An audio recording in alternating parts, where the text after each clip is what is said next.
പിന്നെ എന്നിൽ ഇവിടെ നിക്ഷിപ്തമായിരിക്കുന്ന ഇന്നത്തെ ജോലി എന്ന് പറഞ്ഞാൽ വിഷുവിനെ പറ്റി കുറച്ച് കാര്യങ്ങൾ പറയുക എന്നുള്ളതാണ്. വിഷു ആശംസകൾ പറയുക എന്നുള്ളതാണ്. വിഷുവിനെ പറ്റി പറയാൻ തുടങ്ങിയാൽ ആദ്യം എന്താണ് വിഷു? വിഷു എന്നതൊരു വിഷുവം എന്ന ഒരു സംസ്കൃത വേഡിൽ നിന്ന് വന്ന വാക്കാണ് വിഷു. അപ്പോൾ വിഷുവിന്റെ അർത്ഥം എന്ന് പറയുന്നത്, വിഷുവം എന്ന വേർഡിന്റെ അർത്ഥം എന്ന് പറയുന്നത് തുല്യമായിട്ടുള്ളത് എന്നാണ്. അപ്പൊ എന്താണ് തുല്യമായിട്ടുള്ളത്? ഈ ഒരു പ്രത്യേക ദിവസത്തിൽ നമുക്ക് ഈക്വൽ അവേഴ്സ് ആണ്, ഡേയിലും നൈറ്റും ഈക്വൽ അവേഴ്സ് ആയിട്ട് വരുന്ന ഒരു ദിവസമാണ് വിഷുവം. അപ്പൊ ഈ വിഷു ദിവസത്തിൽ ഇങ്ങനെ ഈക്വൽ അവേഴ്സ് ആണ് നമുക്ക് ഡേ നൈറ്റിൽ വരുന്നത്. അപ്പൊ ചോദ്യം വരും, അപ്പൊ നമുക്ക് എല്ലാ ദിവസവും അങ്ങനെയല്ലേ? എല്ലാ ദിവസവും അങ്ങനെയല്ല. ഇയർലി 2 പ്രാവശ്യം മാത്രമാണ് നമുക്ക് ഈക്വൽ അവേഴ്സ് ഡേയിലും നൈറ്റിൽ വരുന്നത്. അപ്പോൾ അതിലൊന്നാണ് മേടം 1 നമ്മൾ വിഷു ആഘോഷിക്കുന്നത്. ഈ എന്തുകൊണ്ടാണ് നമ്മൾ ഈ മേടം 1-ാം തീയതി വിഷു ആഘോഷിക്കുന്നത്? അപ്പൊ എന്താ മറ്റേ ആ ഒരു ഈക്വൽ ഡേക്ക് എന്ത് പറ്റി? അപ്പോ ഹിന്ദു ആചാരങ്ങളിൽ എല്ലാത്തിലും നമ്മൾ കഥകളുമായിട്ട് റിലേറ്റഡ് ആണ്, ഐതിഹ്യ കഥകളുമായിട്ട് റിലേറ്റഡ് ആണ്. അപ്പോൾ ഇതിന് 2 ഐതിഹ്യ കഥകളാണ് പറയുന്നത്. ഒന്ന് ശ്രീരാമനുമായിട്ട് ബന്ധപ്പെട്ടുള്ളതാണ്. അതായത് ശ്രീരാമൻ, നമുക്ക് എല്ലാവർക്കും അറിയാം, സീതാദേവിയെ രാവണൻ തട്ടിക്കൊണ്ടുപോയി. അപ്പോ ശ്രീരാമൻ രാവണനെ വധിച്ച് സീതാദേവിയെ വീണ്ടെടുക്കുന്നു. അപ്പൊ ഈ സമയത്ത് സൂര്യൻ കിഴക്കല്ലാത്ര ഉദിച്ചിരുന്നത്. എന്തുകൊണ്ടാന്ന് വെച്ചാൽ ഈ ലങ്കയിലെ രാവണന്റെ കൊട്ടാരം സ്വർണ്ണ നിർമ്മിതമാണ്. അപ്പോൾ സൂര്യരശ്മികൾ നേരെ അതിൽ വന്ന് തട്ടുമ്പോൾ സ്വർണം മെറ്റൽ വല്ലാതെ ചൂടാവുന്നു.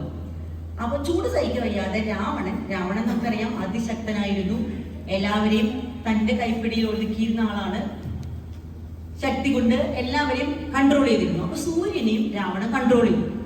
അങ്ങനെ കൺട്രോൾ ചെയ്ത് വന്നപ്പോ സൂര്യന് കിഴക്കുതിക്കാനുള്ള അവസരം നഷ്ടപ്പെട്ടു. ഇങ്ങനെയായപ്പോ രാവണൻ പിന്നെ മരിച്ചപ്പോ, രാവണനെ കൊന്നതിന് ശേഷം പിറ്റേ ദിവസം മുതൽ സൂര്യൻ ഫ്രീ ആയി. അപ്പൊ സൂര്യൻ പിറ്റേ ദിവസം മുതലാണ് കിഴക്കുതിക്കാൻ വീണ്ടും ആരംഭിച്ചത് അത്രേ.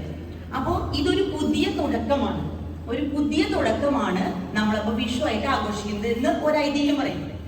പിന്നെ രണ്ടാമത്തെ ഐതിഹ്യം നമുക്ക് ശ്രീകൃഷ്ണനുമായിട്ട് ബന്ധപ്പെട്ടുള്ളതാണ്.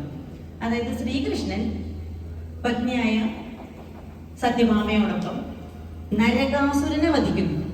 എപ്പോഴും പുരുഷന്മാരുടെ ബാക്ക് ബോൺ സ്ത്രീകളാണല്ലോ. നമ്മുടെ മിക്കവാറും കഥകളിലൊക്കെ നമ്മൾ കേട്ടിട്ടുണ്ട്, ഈ യുദ്ധത്തിന് പോകുമ്പോൾ ഭാര്യമാരെ കൊണ്ടുപോകുന്നു ഒരു മെന്റൽ മോറൽ സപ്പോർട്ടിന് വേണ്ടി. അപ്പൊ അങ്ങനെ നരകാസുരനെ വധിച്ച് തിന്മയ്ക്ക് മേൽ നന്മ നേടിയ വിജയം എന്ന പേരിലും വിഷു ആഘോഷിക്കുന്നു എന്നും പറയപ്പെടുന്നുണ്ട്. അപ്പൊ ഇത് രണ്ടുമാണ് വിഷുവിനോട് ബന്ധപ്പെട്ട ഐതിഹ്യതകൾ. ഇനി നമ്മൾ വിഷുവിന്റെ ആഘോഷങ്ങളിലേക്ക് വരികയാണെങ്കിൽ, ഹിന്ദു ഭവനങ്ങളിലൊക്കെ എല്ലാവരും വിഷു ആഘോഷിക്കാറുണ്ട്. പടക്കം പൊട്ടിക്കലും, അത് ഇന്ന ജാതി ഇന്ന മതമൊന്നുമില്ല, പടക്കം പൊട്ടിക്കലൊക്കെ എല്ലാവരും ചെയ്യുന്ന കാര്യങ്ങളാണ്. പക്ഷെ ഹിന്ദു ഭവനങ്ങളിൽ അതിന്റെ ആ ഒരു കുറച്ച് ചടങ്ങുകൾ, അതായത് കണി വെക്കുക, കൈനീട്ടം കൊടുക്കുക എന്നുള്ള ചടങ്ങുകളൊക്കെ. അപ്പൊ വിഷുക്കണി വെക്കുമ്പോൾ നോർമലി വീട്ടിലെ മുതിർന്ന സ്ത്രീയാണ് ആ വിഷുക്കണി ഒരുക്കാറുള്ളത്. രാത്രി അവരാണ് എല്ലാം വിഷുക്കണി ഒരുക്കുന്നത്. നമുക്കറിയാം വിഷുക്കണിയിൽ പ്രധാനപ്പെട്ട കാര്യങ്ങൾ എന്തൊക്കെയാണെന്ന് നമുക്കറിയാം. ഓട്ടുരുളി കഴുകിയെടുത്ത് അതിൽ അരിയും നെല്ലും അതുപോലെ പച്ചക്കറികളും ഫലങ്ങളും ചക്ക മാങ്ങ തുടങ്ങിയവയൊക്കെ, അതായത് അന്ന് നമുക്ക് സമൃദ്ധമായി ഉള്ളത് എന്തൊക്കെയാണോ അതൊക്കെയാണ് നമ്മൾ കണിവെക്കുന്നത്. സമൃദ്ധി, വിളവെടുപ്പ്, ഇതിന്റെ ഒക്കെ ഒരു ആഘോഷം കൂടിയാണ് വിഷു.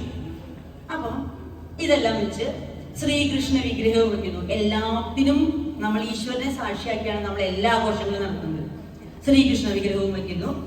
കൂടെ നമ്മൾ വെക്കുന്ന ഒരു പ്രധാനപ്പെട്ട പൂവുണ്ട്. അത് നോർമലി നമ്മൾ വിഷുവിന് മാത്രമേ ഉപയോഗിക്കാറുള്ളൂ, വേറൊരു സ്ഥലത്ത് ഉപയോഗിക്കാറില്ല. കൊന്നപ്പൂവാണത്. അത് നമുക്ക് ഒഴിച്ചുകൂടാൻ പറ്റാത്തതാണ്.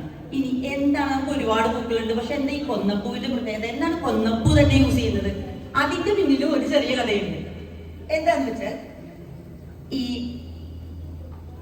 ശ്രീരാമൻ രാവണനെ വധിക്കാൻ പോകുന്ന വഴിയിൽ ബാലിയെ വധിക്കേണ്ട ഒരു അവസ്ഥ ഉണ്ടായി ശ്രീരാമന്. ബാല്യ ആരാന്ന് നിങ്ങൾക്ക് അറിയാമെന്ന് ഞാൻ വിചാരിക്കുന്നു. അപ്പൊ സുഗ്രീവനും ഭാര്യയും കാട്ടിലുണ്ടായിരുന്ന 2 കുരങ്ങന്മാരായ രാജാക്കന്മാര്, അതില് ബാലിയെ വധിക്കേണ്ട ഒരു അവസ്ഥ വരികയാണ് ശ്രീരാമന്. അപ്പൊ ബാലിയെ ഒരിക്കലും നേരിട്ട് ഏറ്റുമുട്ടി വധിക്കാൻ പറ്റില്ല, അത്രയ്ക്ക് ശക്തനാണ് ബാലി. അപ്പൊ ശ്രീരാമൻ പോലും ദൈവത്തിന്റെ അവതാരമായ ശ്രീരാമന് പോലും ചില സൂത്രപ്പണികളിലൂടെ മാത്രമേ ബാലിയെ കൊല്ലാൻ സാധിച്ചുള്ളൂ. അതായത് ഒരു മരത്തിന്റെ പിന്നിൽ മറഞ്ഞു നിന്ന് ഒളിയമ്പ് ചെയ്തിട്ടാണ് ബാലിയെ കൊല്ലുന്നത്. അപ്പൊ ഈ മറഞ്ഞു നിന്ന് കൊന്ന ആ ഒരു മരമാണ് കൊന്ന മരമായിരുന്നു അത്രയത്. അപ്പൊ ബാലിയെ കൊന്ന മരം എന്ന് പറഞ്ഞു അത് കൊന്ന മരമാണ്. അപ്പോ ഇങ്ങനെ പറഞ്ഞപ്പോൾ മരത്തിന് ഭയങ്കര വിഷമായി. മരം പറയാ, മനസ്സാ വാച കർമ്മണ, ഞാൻ ചെയ്യാത്ത ഒരു കാര്യത്തിനാണ് ഞാൻ ഈ വഴി എഴുതുന്നത് അല്ലെ. അപ്പോ കൊന്ന മരം ഭഗവാൻ ശ്രീരാമനോട് ചോദിച്ചു, എന്താണ് എനിക്ക് ഇങ്ങനെ വരാൻ കാരണം? ഞാനിതൊന്നും അറിഞ്ഞതല്ല, ഭഗവാനാണ് ഇതൊക്കെ ചെയ്തത്. അപ്പോ ശ്രീരാമ ഭഗവാൻ പറയാണ്, അതായത് നീ പണ്ടത്തെ നിന്റെ മുൻജന്മത്തിൽ ചെയ്ത പാപത്തിന്റെ ഫലമാണ് നീ ഇപ്പൊ അനുഭവിക്കുന്നത്. അത് നമുക്ക് മാറ്റാൻ പറ്റില്ല, അത് നീ അനുഭവിച്ചേ പറ്റുള്ളൂ. അപ്പം കൊന്നമരം ചോദിച്ചു, ഇതിനൊരു പരിഹാരമല്ലേ? അപ്പൊ ഉണ്ട്, പരിഹാരമുണ്ട്, പക്ഷെ നീ വെയിറ്റ് ചെയ്യണം, എല്ലാത്തിനും ഒരു സമയമുണ്ടല്ലോ. അപ്പൊ നീ വെയിറ്റ് ചെയ്യണം, നിനക്ക് കാലക്രമേണ നിന്നെ എല്ലാവരും പൂജിക്കും, അപ്പൊ നീ അതിനു വേണ്ടി കുറച്ച് വെയിറ്റ് ചെയ്യുന്നു. അങ്ങനെ കുറെ കാലം കഴിഞ്ഞ് ശ്രീകൃഷ്ണ അവതാരമൊക്കെ ഉണ്ടായി. അതിനൊക്കെ ശേഷം ഒരു കുഞ്ഞ്, ശ്രീകൃഷ്ണ ഭക്തനായ പരമഭക്തനായ ഒരു കുഞ്ഞുണ്ടായിരുന്നു. അപ്പൊ ഈ കുഞ്ഞ് എന്നും ശ്രീകൃഷ്ണ അമ്പലത്തിൽ പോകുന്നു, പ്രാർത്ഥിക്കുന്നു, തൊഴുന്നു. അങ്ങനെ കുട്ടിക്ക് ഒരു മോഹം, എനിക്ക് ശ്രീകൃഷ്ണൻ ഒന്ന് നേരിട്ട് കാണണം എന്നൊരു മോഹം.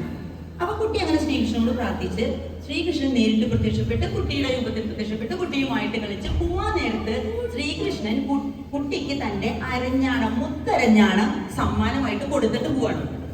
അങ്ങനെ കുട്ടി സന്തോഷത്തോടെ രാത്രി അതൊക്കെ കെട്ടിപ്പിടിച്ച് കിടന്നു തുടങ്ങി. പിറ്റേ ദിവസം രാവിലെ തിരുമേനി അമ്പലത്തിൽ പോയി നട തുറന്നപ്പോ എന്താണ്, വിഗ്രഹത്തിൽ ഭഗവാന്റെ പൊന്നരഞ്ഞാണ് കാണാനില്ല. അപ്പോ വാർത്ത പെട്ടെന്ന് സ്പ്രെഡായി.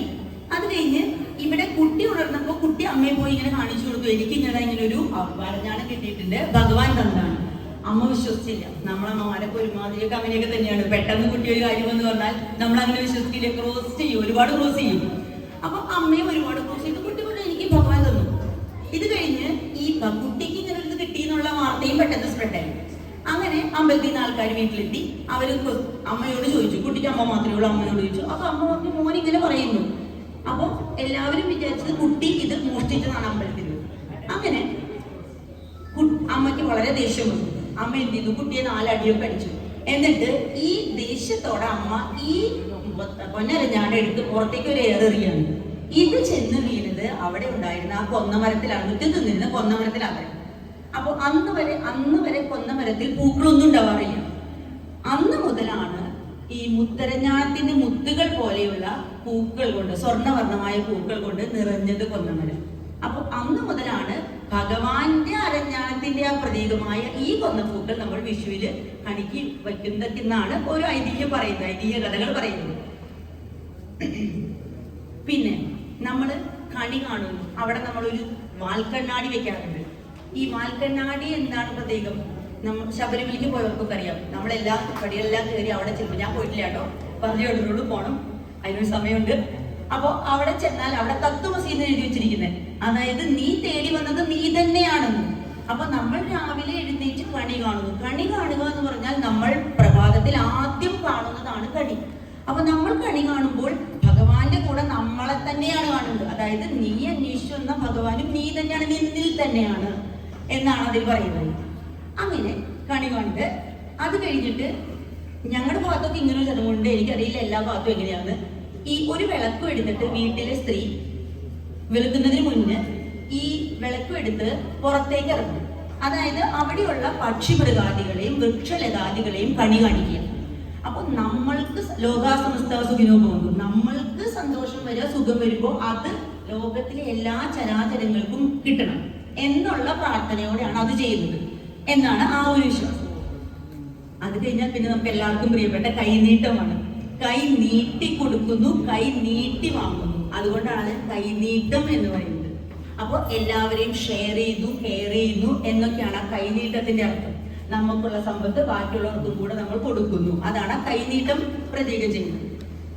പിന്നെ വിശ്വസതയോടുകൂടി നമ്മുടെ ഇതൊക്കെ അവസാനിക്കുകയാണ്. അപ്പോൾ നമ്മൾ ഇതിന് ഒരു കൺക്ലൂഷനായിട്ട് പറയുകയാണെങ്കിൽ, കൊയ്ത്തുത്സവം അല്ലെങ്കിൽ പുതിയ പ്രതീക്ഷ, പുതുവർഷം, ഇതൊക്കെയാണ് സൂര്യന് ഒരു ഫ്രീഡം കിട്ടിയതുപോലെ പുതിയൊരു വർഷം. ഇതൊക്കെയാണ് സന്തോഷം, സമാധാനം, സമത്വം, ഇതൊക്കെയാണ് വിഷു നമുക്ക് പറഞ്ഞു തരുന്നത്. വിഷു സന്ദേശം എന്ന് പറഞ്ഞാൽ എല്ലായ്പ്പോഴും എല്ലാവർക്കും സന്തോഷത്തോടും സമാധാനത്തോടും കൂടി ഒരു പുതിയ വർഷം ഉണ്ടാവണം എന്ന് ഒരു പ്രാർത്ഥനയാണ് വിഷു സന്ദേശം. അപ്പൊ എല്ലാവർക്കും ഒരിക്കൽ കൂടി വിഷു ഈദ് ഈസ്റ്റർ ആശംസകൾ. Thank you.